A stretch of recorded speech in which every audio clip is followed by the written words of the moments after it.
El corazón delator, de Edgar Allan Poe.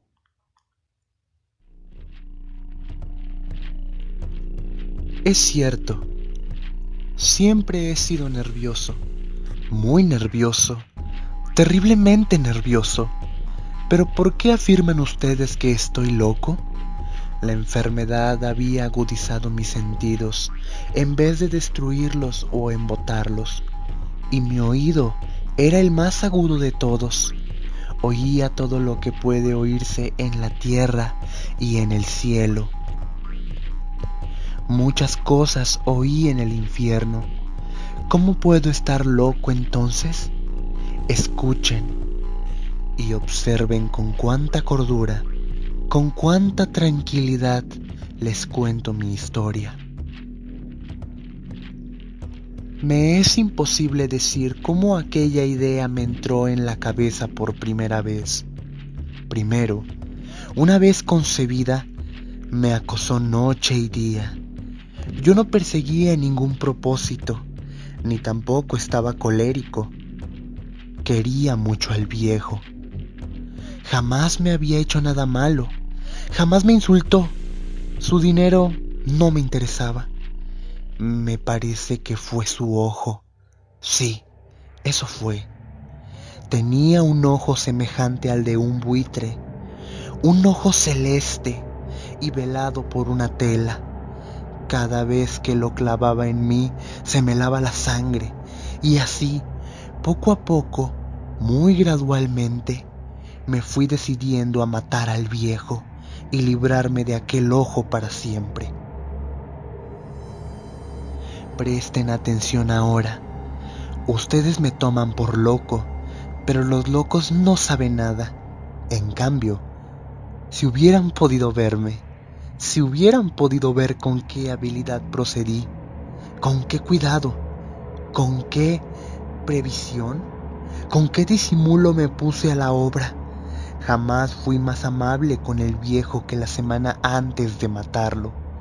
Todas las noches, hacia las 12, hacía yo girar el picaporte de su puerta y la abría. Oh, tan suavemente.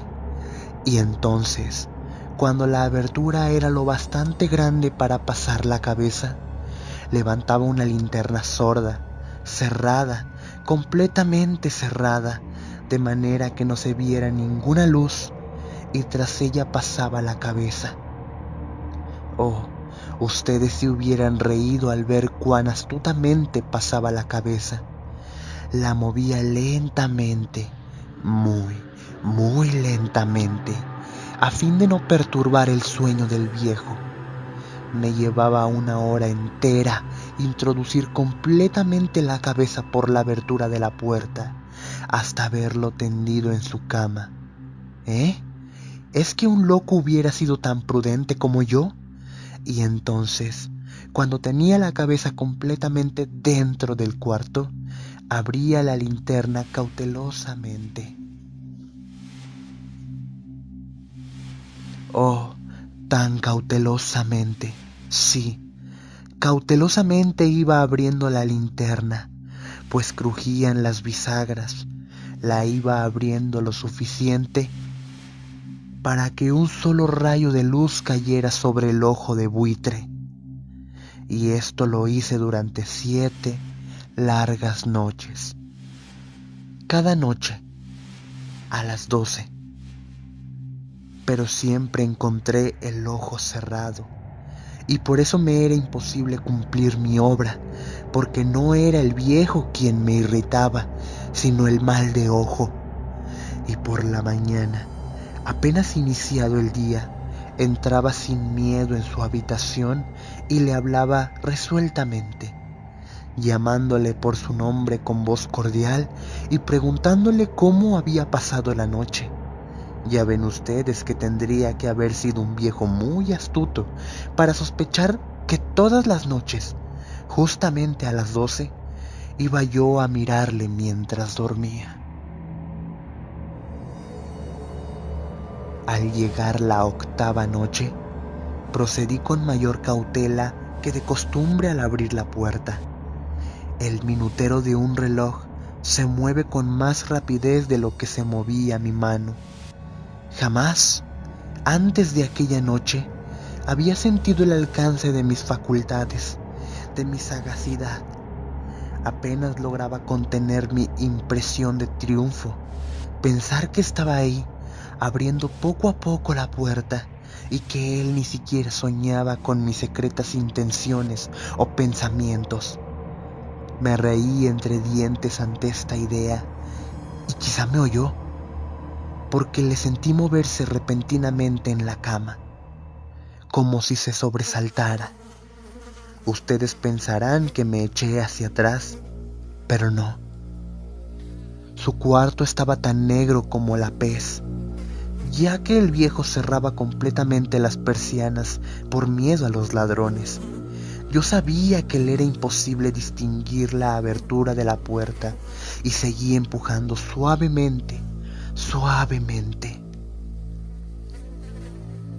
Había ya pasado la cabeza y me disponía a abrir la linterna, cuando mi pulgar resbaló en el cierre metálico y el viejo se enderezó en el lecho gritando: ¿Quién está ahí? Permanecí inmóvil, sin decir palabra. Durante una hora entera no moví un solo músculo, y en todo ese tiempo no oí que volviera a tenderse en la cama. Seguía sentado, escuchando, tal como yo lo había hecho noche tras noche, mientras escuchaba en la pared los taladros cuyo sonido anuncia la muerte. Oí de pronto un leve quejido, y supe que era el quejido que nace del terror. No expresaba dolor o pena. Oh, no, era el ahogado sonido que brota del fondo del alma cuando el espanto la sobrecoge. Bien conocía yo ese sonido.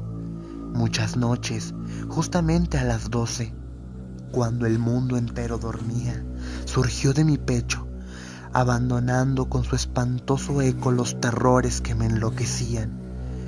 Repito que lo conocía bien. Comprendí lo que estaba sintiendo el viejo y le tuve lástima, aunque me reía en el fondo de mi corazón.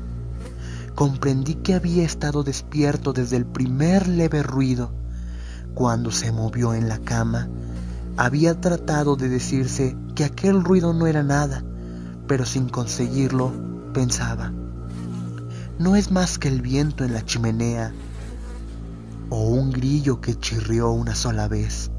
Sí, había tratado de darse ánimo con esas suposiciones, pero todo era en vano, todo era en vano, porque la muerte se había aproximado a él, deslizándose furtiva y envolvía a su víctima, y la fúnebre influencia de aquella sombra imperceptible era la que le movía a sentir, aunque no podía verla ni oírla, a sentir la presencia de mi cabeza dentro de la habitación. Después de haber esperado largo tiempo, con toda paciencia, sin oír que volviera a acostarse, resolví abrir una pequeñísima ranura en la linterna. Así lo hice. No pueden imaginarse ustedes con qué cuidado, con qué inmenso cuidado, hasta que un fino rayo de luz, semejante al hilo de la araña, brotó de la ranura y cayó de lleno sobre el ojo de buitre. Estaba abierto de par en par, y yo empecé a enfurecerme mientras le miraba. Le vi con toda claridad, de un azul apagado y con aquella horrible tela que me lava hasta el tuétano, pero no podía ver nada de la cara o del cuerpo del viejo, pues, como movido por un instinto, había orientado el haz de luz exactamente hacia el punto maldito. ¿No les he dicho ya que lo que toman erradamente por locura es solo una excesiva agudeza de los sentidos? En aquel momento llegó a mis oídos un resonar apagado y presuroso, como el que podría ser un reloj envuelto en algodón. Aquel sonido también me era familiar, era el latir del corazón del viejo. Aumentó aún más mi furia, tal como el redoblar de un tambor estimula el coraje de un soldado. Pero, incluso entonces, me contuve y seguí callado. Apenas si respiraba, sostenía la linterna de modo que no se moviera, tratando de mantener con toda la firmeza posible el haz de luz sobre el ojo. Entretanto, el infernal latir del corazón iba en aumento. Se hacía cada vez más rápido, cada vez más fuerte, momento a momento. El espanto del viejo tenía que ser terrible, cada vez más fuerte, más fuerte. ¿Me siguen ustedes con atención? Les he dicho que soy nervioso. Sí, lo soy. Y ahora, a medianoche, en el terrible silencio de aquella antigua casa, un resonar tan extraño como aquel me llenó de un horror incontrolable. Sin embargo, me contuve todavía algunos minutos y permanecí inmóvil. Pero el latido crecía cada vez más fuerte, más fuerte. Me pareció que aquel corazón iba a estallar, y una nueva ansiedad se apoderó de mí. ¿Algún vecino podía escuchar aquel sonido? La hora del viejo había sonado. Lanzando un alarido, abrí del todo la linterna y me precipité en la habitación. El viejo clamó una vez, nada más que una vez. Me bastó un segundo para arrojarle al suelo y echarle encima el pesado colchón. Sonreí alegremente al ver lo fácil que me había resultado todo, pero durante varios minutos el corazón siguió latiendo con un sonido ahogado. Claro que no me preocupaba, pues nadie podría escucharlo a través de las paredes. Cesó, por fin, de latir. El viejo había muerto. Levanté el colchón y examiné el cadáver. Sí, estaba muerto, completamente muerto. Apoyé la mano sobre el corazón y la mantuve así largo tiempo. No se sentía el menor latido. El viejo estaba bien muerto. Su ojo no volvería a molestarme. Si ustedes continúan tomándome por loco, dejarán de hacerlo cuando les describa las astutas precauciones que adopté para esconder el cadáver. La noche avanzaba, mientras yo cumplía mi trabajo con rapidez, pero en silencio. Ante todo descuarticé el cadáver. Le corté la cabeza, brazos y piernas. Levanté luego 3 planchas del piso de la habitación y escondí los restos en el hueco. Volví a colocar los tablones con tanta habilidad que ningún ojo humano, ni siquiera el suyo, hubiera podido advertir la menor diferencia. No había nada que lavar, ninguna mancha, ningún rastro de sangre.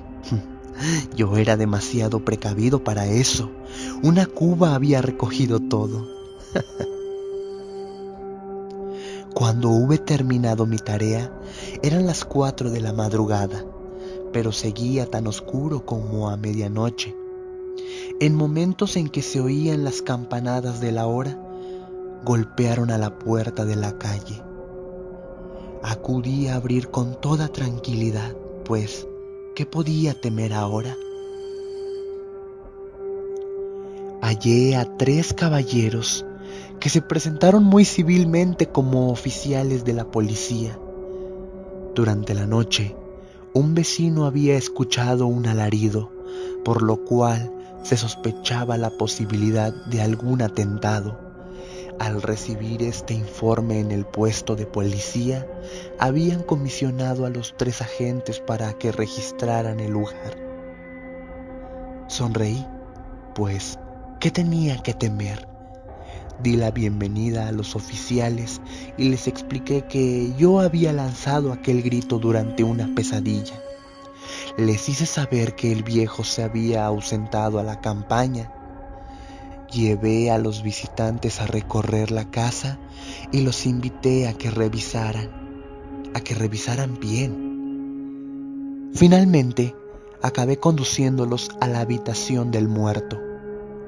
Les mostré sus caudales intactos y cómo cada cosa se hallaba en su lugar. En el entusiasmo de mis confidencias traje sillas a la habitación y pedí a los 3 caballeros que descansaran allí de su fatiga, mientras yo mismo, con la audacia de mi perfecto triunfo, colocaba mi silla en el exacto punto bajo el cual reposaba el cadáver de mi víctima. Los oficiales se sentían satisfechos. Mis modales los habían convencido. Por mi parte, me hallaba perfectamente cómodo. Sentáronse y hablaron de cosas comunes, mientras yo les contestaba con animación. Mas, al cabo de un rato, empecé a notar que me ponía pálido y deseé que se marcharan. Me dolía la cabeza y creía percibir un zumbido en los oídos. Pero los policías continuaban sentados y charlando. El zumbido se hizo más intenso. Seguía resonando y era cada vez más intenso. Hablé en voz muy alta para librarme de esa sensación, pero continuaba lo mismo y se iba haciendo cada vez más clara hasta que, al fin, me di cuenta de que aquel sonido no se producía dentro de mis oídos. Sin duda, debí de ponerme muy pálido, pero seguí hablando con creciente soltura y levantando mucho la voz. Empero, el sonido aumentaba, ¿y qué podía yo? Era un resonar apagado y presuroso, un sonido como el que podría ser un reloj envuelto en algodón.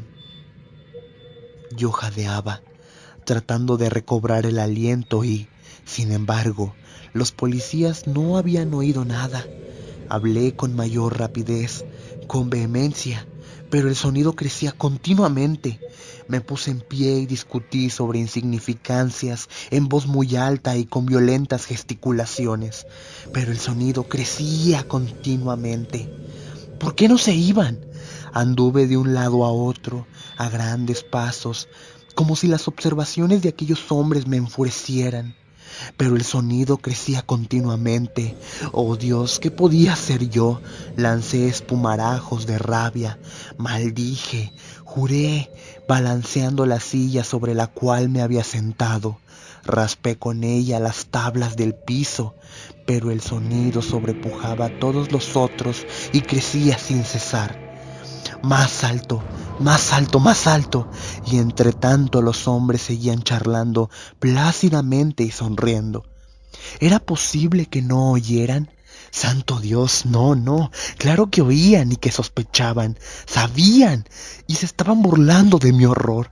Sí, así lo pensé y así lo pienso hoy. Pero cualquier cosa era preferible a aquella agonía. Cualquier cosa sería más tolerable que aquel escarnio. No podía soportar más tiempo sus sonrisas hipócritas. Sentí que tenía que gritar o morir. Y entonces, otra vez, escuchen, más fuerte, más fuerte, más fuerte y más fuerte. Basta ya de fingir, malvados. Aullé. Confieso que lo maté. Levanten esos tablones. Ahí, ahí, donde está latiendo su horrible corazón.